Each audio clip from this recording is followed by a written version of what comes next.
Welcome to the Vantage Performance Podcast with Phil Dobbie and Michael Fingland, the Executive Director and CEO of Vantage Performance.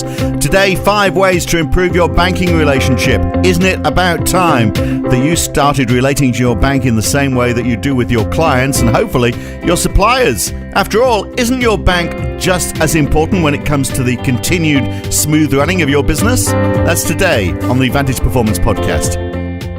So, Michael, we're going to look at 5 ways of improving that relationship with your bank.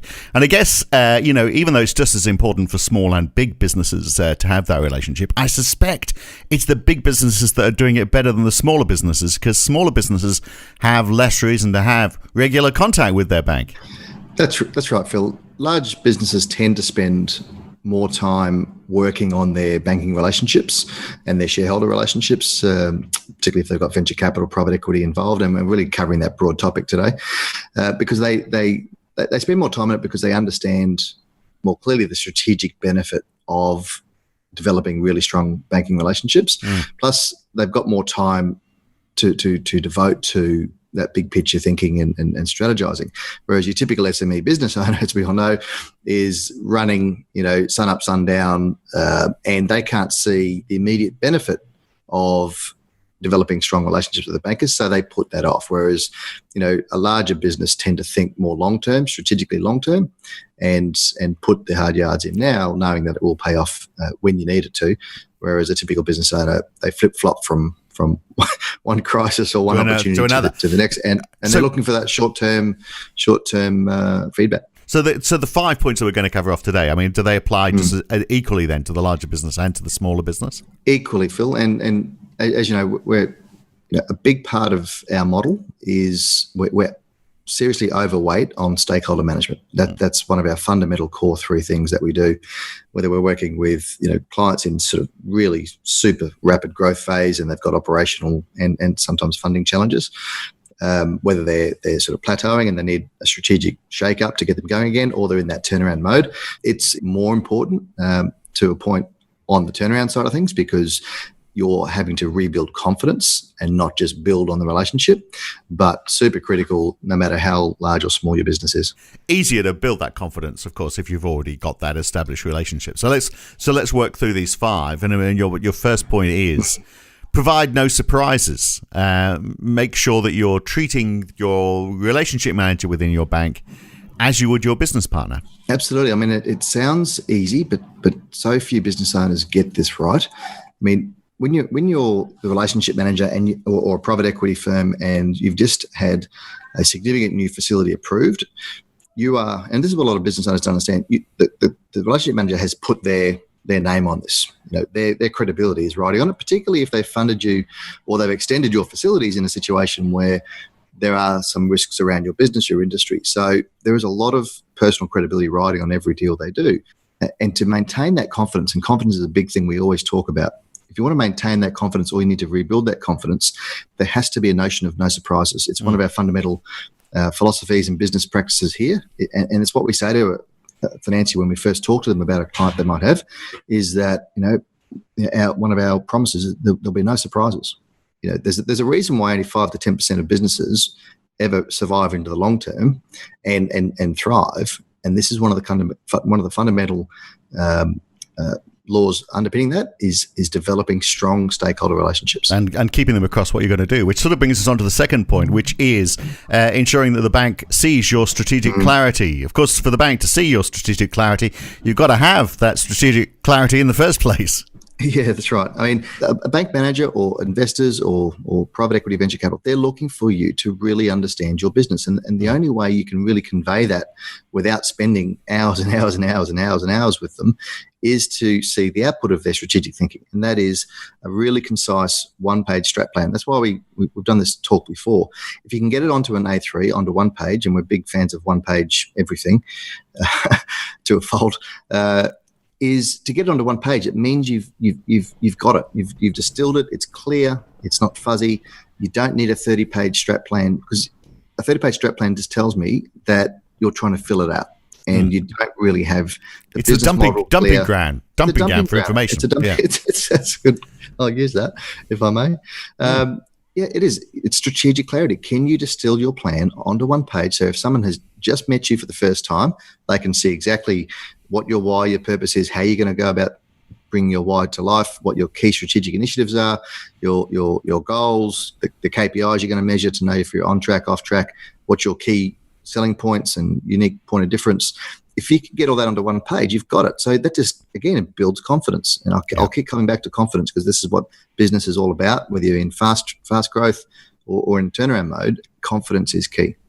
And it goes without saying, which is your third point, that you are providing reliable financial information. Obviously, the banks want to know that you know how much money you're going to make, what your cash flow is going to look like, what your forecasts look like.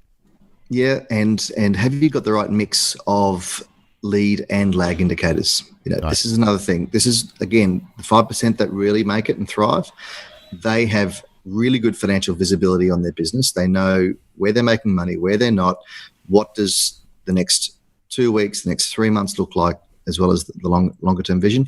And again, it's about how do you demonstrate that? So again, one-page management pack. You can have your detailed packs behind it, but can you distill everything onto one page? Again, one pager, a 30-week cash flow, a 3-way forecast, other business intelligence dashboards where you can see how the business is going on any day of the week. And the confidence, it's amazing the confidence our business owners gain just by having that, let alone the impact it's going to have on their financiers. It's what they've been yearning for so long, and often they've been asking their accountant for it, and they just don't know how to deliver it, or they don't have the time to spend with their account with their client. So financial visibility, it's just as important for the client as it is for the banker, but you get a 3 to 5-fold boost on confidence if your financiers can see the detail and the simplicity of your reporting system. So long as you stick to it, of course. I mean, if you have a forecast and you keep on sequentially missing it, then I guess that's a concern. But it's a concern for you. It's what you do to it. Yeah, it's what you do if you are missing it. Are you pivoting? Are you looking at your lead indicators that are going to give you a heads up that you may not hit the targets this month? Yeah. And it's the multiplier effect here. If they know that you've got these systems in place, they know that you're going to be making good decisions. And that's one of the big things that gets most business owners into trouble is, they get to the end of the month or quarter, they have a look at the numbers, it's always looking backwards. Okay, what do we do now? You've lost at least a month, maybe 3 months. If your numbers and your dashboards are telling you big picture stuff and not the granularity, where do we lose money? Where do we make money? Why is our conversion rate gone from 40% down to 25% on new leads, quotes, whatever? If you don't know, if you don't have that good information, you end up making the wrong decision or poor decisions. So again, it's a perception thing partly, as well as reality. If you've got those systems in place, your financiers will know that you've got the data to make better decisions and better decisions more quickly. They'll see that you're on the ball, in other words. Now, look, it's not just the relationship between you and your bank. It's your whole management team, isn't it? You need to make sure that the bank knows this, not just you running the business. Yeah, often the financial controller or CFO is delegated the responsibility of building that relationship. And that's a good base. But the multiplier effect, if your bank manager has met on multiple occasions, not just your CEO, your GM, your heads of lines, your head of sales, head of production, they get a greater sense of what you're doing and a greater sense of comfort. And, we've talked about this in sales, 101. People like doing business with people they know and trust.